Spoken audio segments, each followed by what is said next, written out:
அனைவருக்கும் வணக்கம். ஏழாம் பாவகத்தால் பிரச்சனை யாருக்குன்னு பார்த்தீங்க அப்படின்னா, ஏழாம் பாவாதிபதி 6ஆம் இடத்துல இருக்கும்போது வாழ்க்கை துணை, சமூகம், இவங்களை எது சமூகத்துக்கு இவங்க நல்லா செஞ்சா கூட இவங்க 7ஆம் பாவ சமூகம் வாழ்க்கை துணை எதிர்ப்பாகவே பார்ப்பாங்க. அதாவது ஒரு முரண்பாடாகவே பார்ப்பாங்க. இவங்களை ஒரு நெகட்டிவாகவே பார்ப்பாங்க.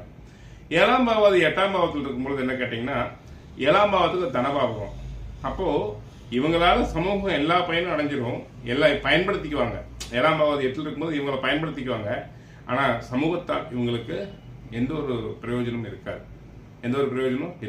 அதே மாதிரி வாழ்க்கை துணையால் இவங்களுக்கு அவமானம் தான் மிஞ்சும், எந்த ஒரு பிரயோஜனமும் இருக்காது. அப்போ 7ஆம் பாவாதி 12ஆம் பாவத்துக்கு போகும்போது என்ன ஆகுதுன்னா, லக்ன பாவத்துக்கு பிரயோஜனப்படாது. அங்க மனைவினுடைய கை ஓங்கி இருக்கும். அந்த வீட்டுல மீனாட்சி ஆட்சி தான், விட்டு கொடுத்துட்டா பிரச்சனை இல்லை, ஓரளவுக்கு வாழ்க்கை ஓடிடும். 12ஆம் பாவத்துக்கு போகும்போது இல்லைன்னா பிரச்சனைகள் கொடுக்கும். அதே மாதிரி சமூகத்துல அவங்க விட்டு கொடுத்து போயிட்டாங்க அப்படின்னா பிரச்சனைகள் எதுவும் இருக்காது.